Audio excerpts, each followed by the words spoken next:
Aí, beleza. Galera, na última aula eu expliquei para vocês aquele assunto de... Estava explicando climatologia, né? Mas só que antes, deixa eu só recordar aqui com vocês o negócio. Eu já expliquei para vocês de geografia econômica e humana, eu já expliquei indústria mundial e brasileira e já expliquei agricultura. E de geofísica, eu já expliquei hidrografia, vegetação mundial, vegetação brasileira e estou explicando climatologia. Galera, só me dá uma lembrada aqui, qual foi o ponto de climatologia que eu parei com vocês aqui, ó? Só me dá essa lembrada boa desse ponto de climatologia que eu parei com vocês, se eu já expliquei correntes marítimas, se eu já expliquei tipos climáticos, que aí a ideia é fechar esse conteúdo hoje e aí eu volto para aquele conteúdo ali de geografia econômica e humana. Me lembra aí, pessoal, o ponto exato que eu parei com vocês aí de climatologia. Me dá uma lembrada aí. Iurão, turma, Andrezão, me dá uma lembrada aí da última aula. Ah, André, verdade. Agora eu acho que eu lembrei que você. Eu acho, verdade. Olha só, eu perfeito, acabei de lembrar. Belezinha aqui, galera. Eu acabei de lembrar. Não, inversão térmica ainda não expliquei não, tá, Yuri? Ainda não. Eu acabei de lembrar aqui, ó. Eu estava explicando tipos de clima para vocês. Eu já expliquei o clima equatorial, já expliquei o clima tropical típico, já expliquei o clima tropical de altitude, já expliquei o clima tropical litorâneo, já expliquei o clima semiárido e já expliquei o clima subtropical. E eu fiz a análise nesse gráfico aí com vocês dos climogramas. No caso, esse aqui do equatorial, esse aqui do tropical típico, verão chuvoso, inverno seco, esse aqui do tropical de altitude, verão chuvoso, inverno seco, porém com temperaturas mais baixas ao longo do ano. Esse aqui o tropical litorâneo, com temperaturas altas ao longo do ano e chuvas predominantemente ali em épocas de meio do ano. Esse, o semiárido, que é quente e seco, né? Temperaturas altas, bastante seco ao longo do ano. E esse número 6 aqui, o subtropical, com chuvas regulares ao longo do ano e, ao mesmo tempo, elevada amplitude térmica anual. Ou seja, na última aula, eu havia parado nesse assunto aí com vocês, ó. Eu tinha analisado esses climogramas aqui com vocês e estudado esses 6 primeiros tipos climáticos aqui, ó. Muito bom. O que eu vou fazer aqui agora? Neste exato momento, eu vou explicar para vocês os outros tipos climáticos neste exato momento. E em seguida a gente vai estudar fenômeno climático e depois de fenômeno climático vamos entrar numa matéria nova, só que aí voltando para a geografia econômica e humana, nós vamos entrar na matéria de população e urbanização. Então vamos lá. Galera, clima polar. Meus amigos, o clima polar, ele é um clima muito fácil de se identificar. Você sabe por que o clima polar, ele é um clima muito fácil de identificar, pessoal? Porque quando você estiver analisando o climograma, aquele clima que praticamente todo ele estiver com a linha que representa a temperatura abaixo de zero, é o clima polar. O clima polar, ele é um clima, pessoal, que não tem tanta chuva. Você vai ver que não tem tanta chuva, mas ele também não é com característica desértica, né? Como eu vou mostrar um climograma aí para vocês que o clima é desértico. E você vai ver que o clima polar, ele não tem uma característica semiárida como o sertão nordestino. Ele tem pouca chuva de fato, o clima polar, mas não tão pouca chuva como no clima desértico ou no clima chamado de semiárido. Agora, é muito fácil você identificar o climograma do clima polar, porque é aquele climograma que apresenta a linha representando a temperatura, praticamente toda ela abaixo de zero. Olha para você ver um climograma do clima polar, pessoal. Você vai ver que no clima polar, a gente tem a presença aí do climograma, as barras representam a chuva, você percebe que não são barras abundantes, mas também não tem um período totalmente seco, como no semiárido, no sertão nordestino, ou como o desértico.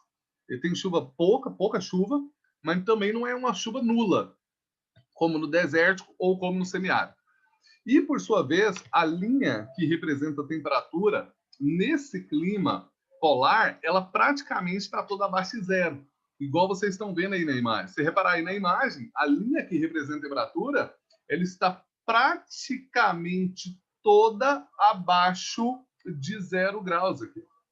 Agora, eu só quero que vocês fiquem atentos com o negócio. Vocês vão reparar que esse climograma aqui, ó, ele representa o Polo Norte, né? Esse climograma, ele representa o Polo Norte. E no Polo Norte, vocês vão perceber que no hemisfério norte, o verão está aqui no meio do ano. No hemisfério norte, o verão é aqui, ó, junho, julho, agosto. Esse é o verão para o hemisfério norte, ó. Junho, julho, agosto. Então, por isso que a temperatura está mais alta aqui, ó.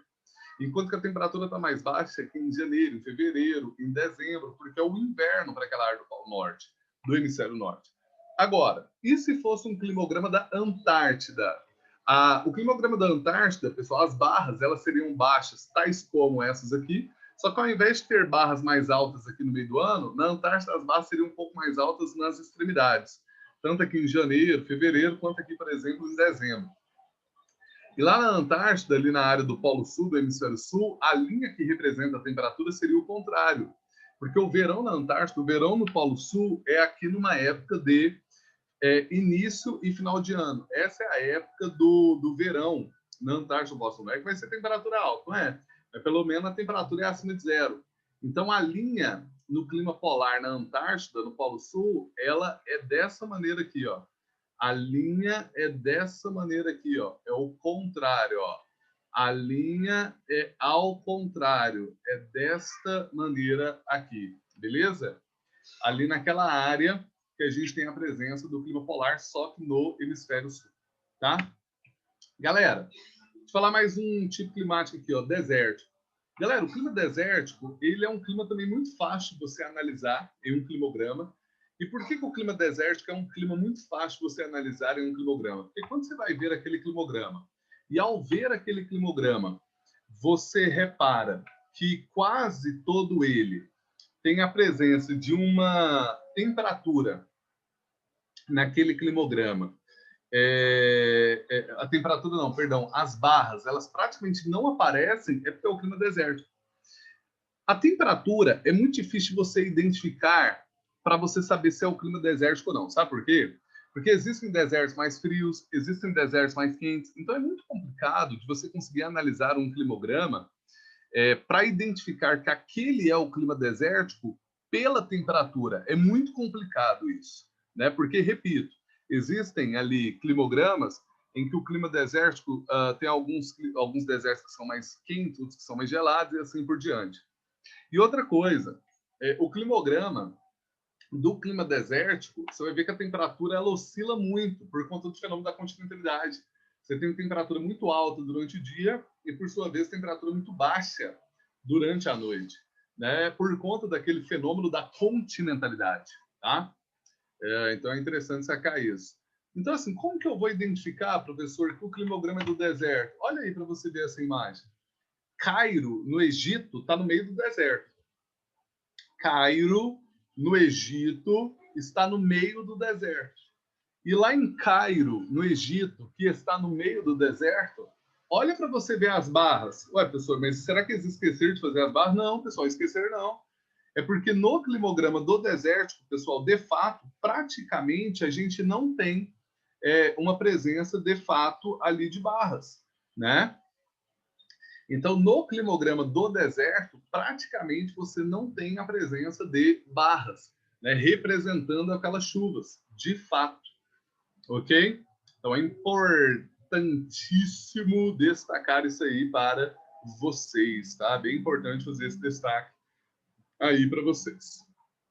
Esse é o clima deserto. Agora vamos ver mais um aqui, ó, temperado. Professor, como é que é o clima temperado? Meus amigos, o clima temperado, ele é um clima que apresenta como característica o temperado o fato dele ter as estações do ano muito bem definidas. Eu vou te dar exemplo de um local que tem um clima temperado, Nova York. Nova York, por exemplo, tem um clima temperado. Professor, o que isso quer dizer? Sabe o que isso quer dizer? E lá em Nova York, na época do verão, é verão para valer, de 35, 40 graus de temperatura.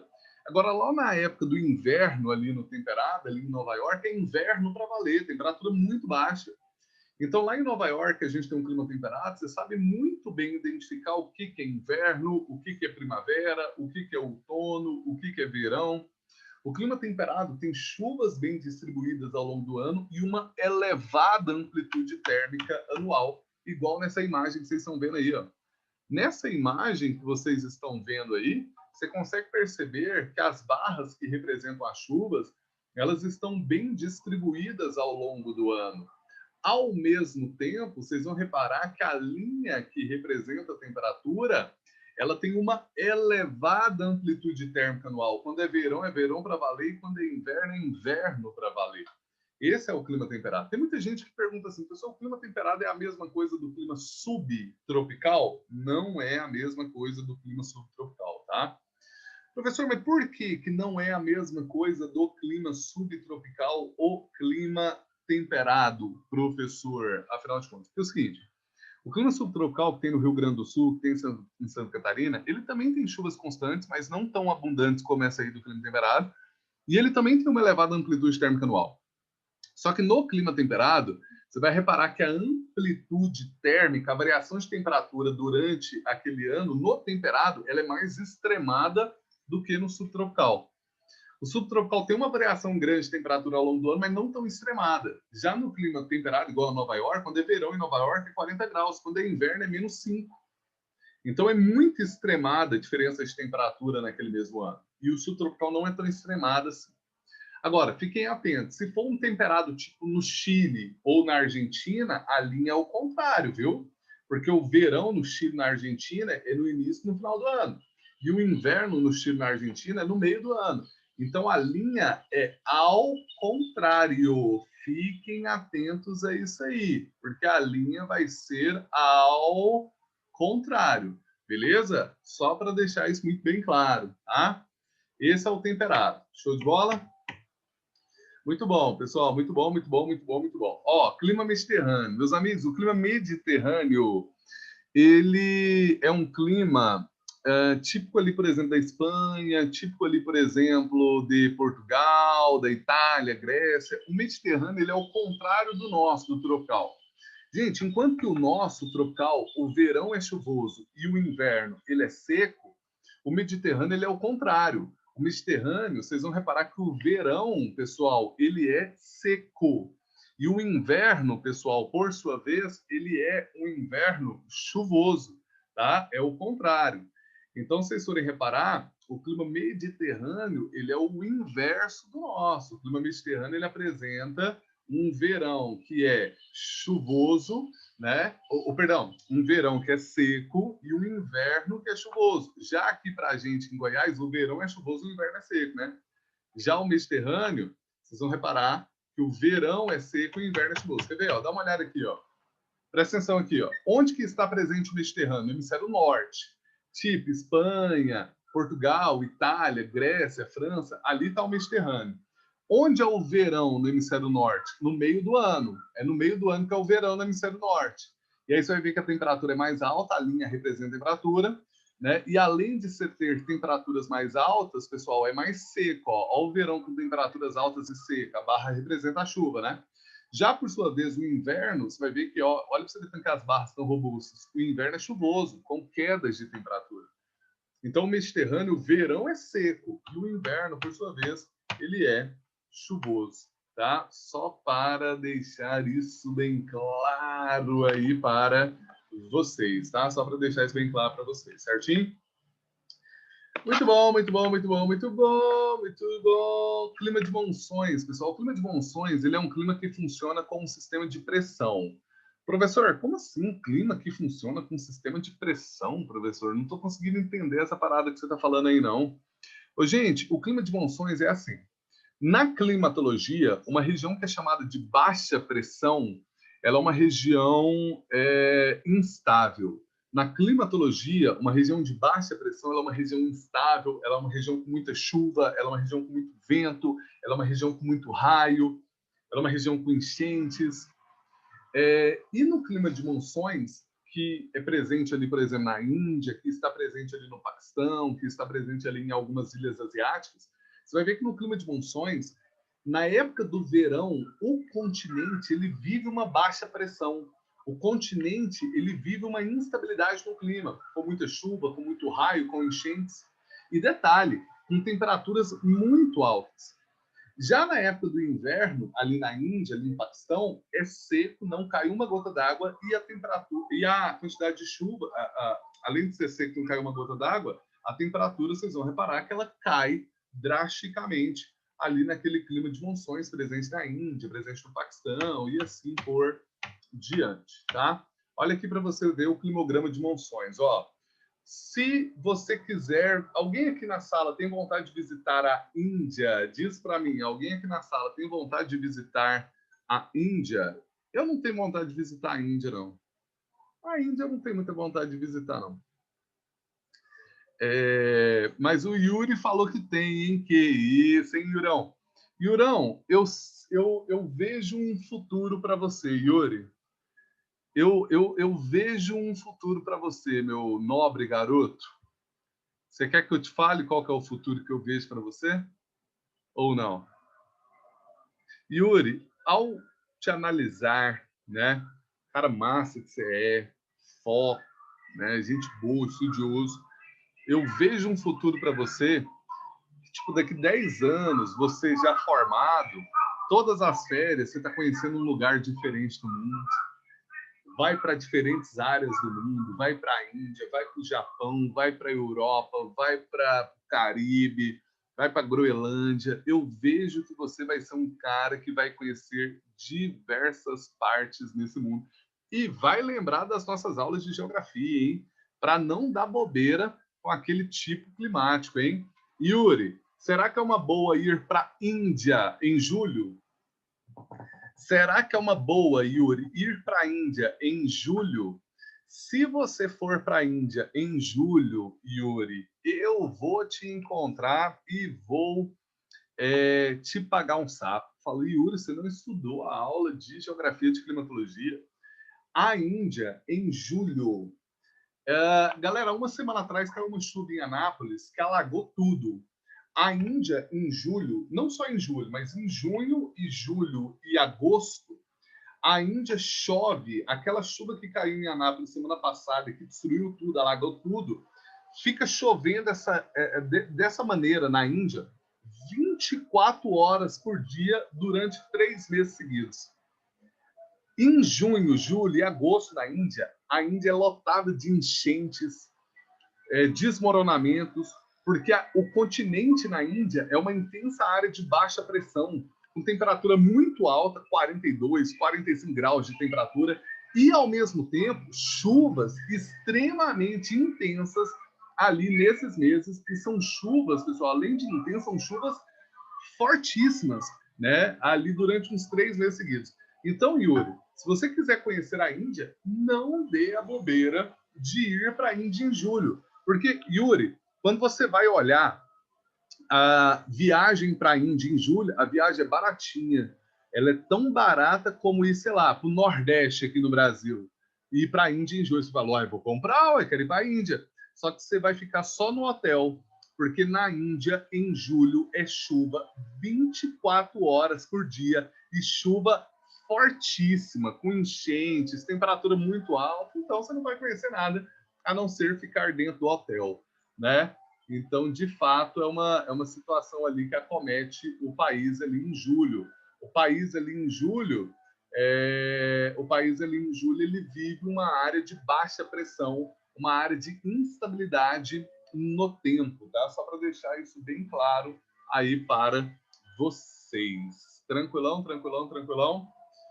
Agora, melhor época de você visitar a Índia, sem dúvida nenhuma, é numa época de final do ano, início do ano. Por quê? Porque a temperatura cai bacana, então acaba que você tem uma temperatura até de certa forma amena e não cai uma gota d'água. Então é melhor que você vá em dezembro, em janeiro, porque a baixa pressão fica no oceano. É o oceano que fica com temperatura mais alta e com muita chuva na época do final do ano, enquanto o continente fica com temperatura mais baixa e com menos chuva ali naquela época do meio do final do ano.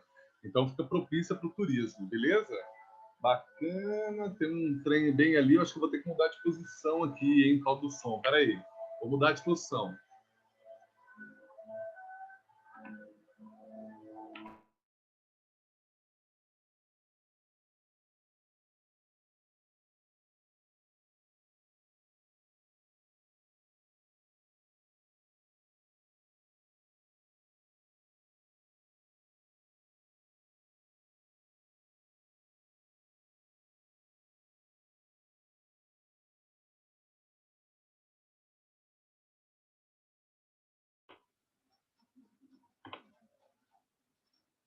Voltei, pessoal. Voltei.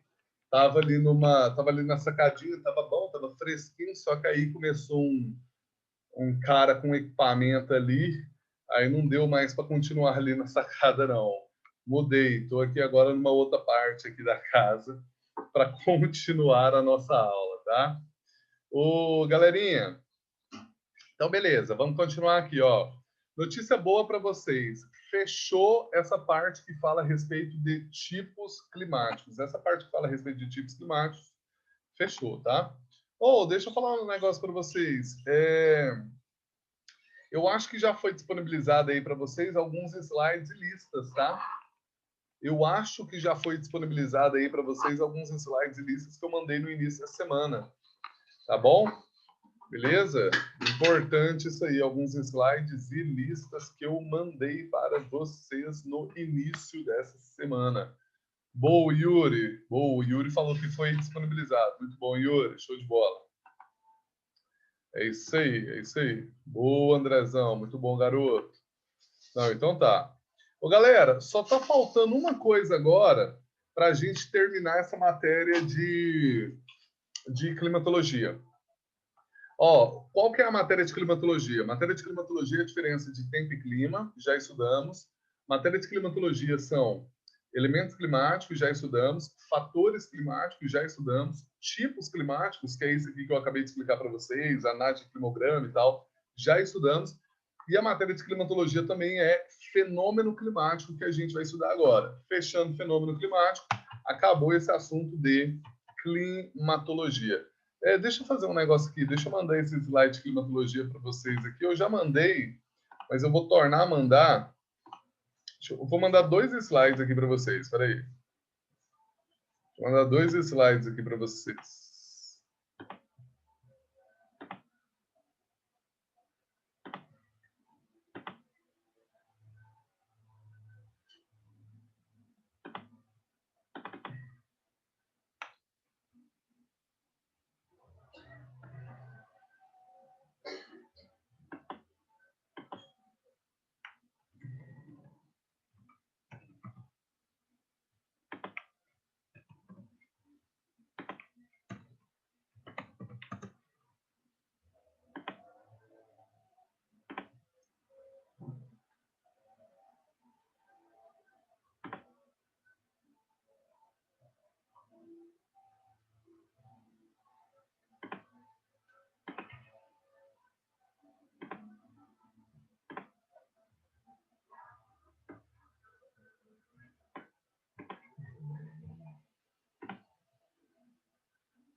Pessoal, dá uma olhada aí. Eu acabei de mandar 2 slides para vocês.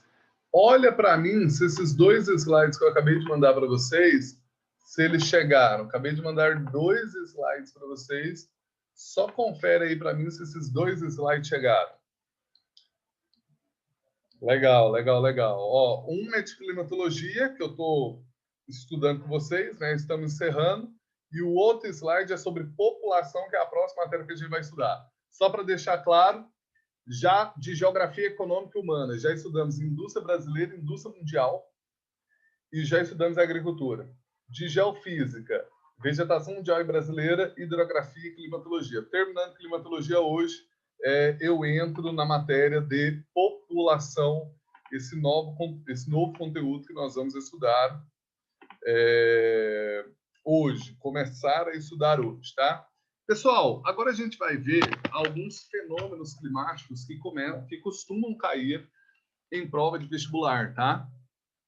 Alguns fenômenos climáticos que... Opa! Espirrando aí. Hoje em dia não pode mais espirrar, não, né? Se espirrar, o povo já fica te olhando meio torto, né? Galera, alguns fenômenos climáticos, galera, aqui que são importantes a gente estudar porque sempre está caindo em prova de vestibular. Por exemplo, primeiro fenômeno climático aqui, ó, ilha de calor. Ô, galera, você sabe o que é ilha de calor? Ilha de calor, pessoal, nada mais é do que o superaquecimento que existe de áreas centrais de uma cidade comparado às áreas periféricas de uma cidade. Isso é o que a gente chama de ilha de calor. Bom, esse esqueminha que você está vendo aí agora, ó, ela demonstra muito bem o que vem a ser a ilha de calor, que é esse superaquecimento de áreas centrais de uma cidade comparado a áreas periféricas de uma cidade. Isso é chamado de ilha de calor, beleza? E por que o centro de uma cidade, professor, ele apresenta temperaturas mais elevadas do que a periferia daquela cidade? Por que isso, professor? Ô, gente, o centro de uma cidade apresenta temperaturas mais elevadas do que a periferia de uma cidade, porque o centro tem mais asfalto, que retém calor. O centro tem mais poluição, que aumenta calor. O centro tem mais prédios, que impedem uma boa circulação do ar. O centro, pessoal, de uma cidade, ele tem mais asfalto, que retém calor, poluição, que aumenta calor, mais prédios que impedem a circulação do ar, tem muito mais fluxo de pessoas, de automóveis, que aumenta a sensação térmica. O centro de uma cidade tem menos área verde do que na periferia de uma cidade, e a área verde ameniza calor. Então, isso você vai entender por que a temperatura no centro de uma cidade ela é maior do que a temperatura na periferia de uma cidade. O exemplo mais claro disso é quando você percebe algumas cidades, como, por exemplo, Goiânia. Goiânia, por exemplo, pessoal, ela é uma cidade em que você percebe nitidamente que numa cidade como Goiânia, você tem uma temperatura no centro ali de Goiânia maior do que na periferia ali da cidade de Goiânia. Por conta dessa série de fatores aí. Isso é o que a gente chama de ilha de calor. Galera, vamos ver mais um fenômeno climático aqui, ó. Chuva ácida. Gente, a química explica para vocês que toda chuva é ácida, tá? A química, ela explica para vocês que toda chuva é ácida. Só para deixar isso bem claro aí para vocês, tá? Só que, meus amigos, existem algumas chuvas que apresentam um grau de acidez ainda maior do que o normal. E a pergunta que eu faço para vocês é: quais são as chuvas que apresentam um grau de acidez ainda maior do que o normal? Geralmente são as primeiras chuvas após um período seco que ficou concentrando poluição. Não, peraí, professor, deixa eu ver se eu estou entendendo. Você está querendo me dizer que toda chuva é ácida? É isso, professor, que você está querendo me dizer? Exatamente, a química fala isso. Toda chuva é ácida. Só que tem um detalhe. Algumas chuvas apresentam um grau de acidez maior do que o normal. Geralmente são as primeiras chuvas após um período seco que ficou concentrando poluição, e quando veio as primeiras chuvas depois desse período seco, ela cai com um grau de acidez ainda maior, podendo provocar corrosão de monumentos históricos, podendo provocar risco às plantações, riscos às vegetações, contaminação de solo e de lençol freático, né? São todas consequências que nós podemos ter a partir das chuvas chamadas de ácidas. Quer ver? Vou te dar um exemplo. Uma cidade como Goiânia, que tem aquela característica do inverno seco, é normal que uma cidade como Goiânia, muitas vezes, fique um período aí de 100 dias sem cair uma gota d'água, 120 dias sem cair uma gota d'água, por conta daquele período do inverno seco típico do nosso clima, né? Do tropical, verão chuvoso, inverno seco. E aí, como Goiânia é uma cidade que tem muito carro, tem muita indústria, a poluição ela vai sendo acumulada na atmosfera. Quando vier as primeiras chuvas de abertura da primavera, essas primeiras chuvas são as chuvas mais ácidas de todas, porque aquela poluição foi sendo concentrada ao longo do tempo, e aí quando vier as primeiras chuvas pós um período seco, geralmente elas caem com um grau de acidez ainda maior do que o normal, podendo provocar corrosão de monumentos históricos, risco às plantações, contaminação de solo e lençol freático, e assim por diante, beleza? Então, bem importante fazer esse destaque aí para vocês. Gente, inversão térmica. Ô, professor, o que vem a ser inversão térmica? Presta atenção no que eu vou te falar. O normal, galera, é que você tenha um ar quente na superfície e mais alto, a gente tem um ar frio. Esse é o normal. A inversão térmica é um processo natural, tá? O que é natural? É natural que o tempo todo o ar quente e o ar frio, eles ficam trocando de lugar. Mas, professor, como assim? Não estou entendendo. Gente, toda vez que vier à noite, à madrugada, o início da manhã, o ar frio mais pesado, ele desce. Só que aí, quando vier amanhã com os raios solares, esse ar frio é aquecido, vira ar quente, e aí na superfície você tem um ar mais quente e numa altitude maior um ar mais frio. Mas quando vier à noite de novo, o ar mais frio desce, e aí você tem mais rente à superfície o ar frio. E quando vier amanhã de novo, aquele ar frio que tinha descido, ele é aquecido, e aí vira ar quente. E assim sucessivamente. E assim sucessivamente. Agora, isso é um fenômeno natural, tá? Mas o que, que não é normal nessa história? Não é normal nessa história o excesso de gases poluentes na cidade. Porque aí, quando o ar frio descer na madrugada, no início da manhã, em uma cidade que é uma grande cidade, que tem muita poluição, aquela cortina de poluição, aquela cortina de fumaça, ela fica presa na superfície junto com o ar frio. Então, às vezes, você chega numa cidade como Goiânia, você pensa que está vendo, por exemplo, uma neblina. Só que você não viu uma neblina. Na verdade, você viu uma cortina de fumaça presa na camada superficial ali de uma cidade, como por exemplo Goiânia, né? E aí, ao ver aquela cortina de fumaça, que é o que nós chamamos de smog, essa cortina de fumaça, te dá a impressão que é uma neblina, mas na verdade é fumaça que está presa na superfície junto com o ar frio, já que o ar frio concentra a poluição, provocando problemas respiratórios e irritação nos olhos. Então, assim, resumindo, pessoal, é normal que toda noite o ar frio mais pesado desça. Toda noite isso acontece. Só que quando chega o dia, o ar frio é esquentado e vira ar quente. Agora, o que não é normal é você ter um excesso de gases poluentes numa determinada cidade. E aí, quando o ar frio descer na madrugada, ele se prende junto a esses gases poluentes e forma um tampão na superfície aprisionando o ar frio. E esse tampão que forma na superfície aprisionando o ar frio é a poluição que ficou concentrada na superfície.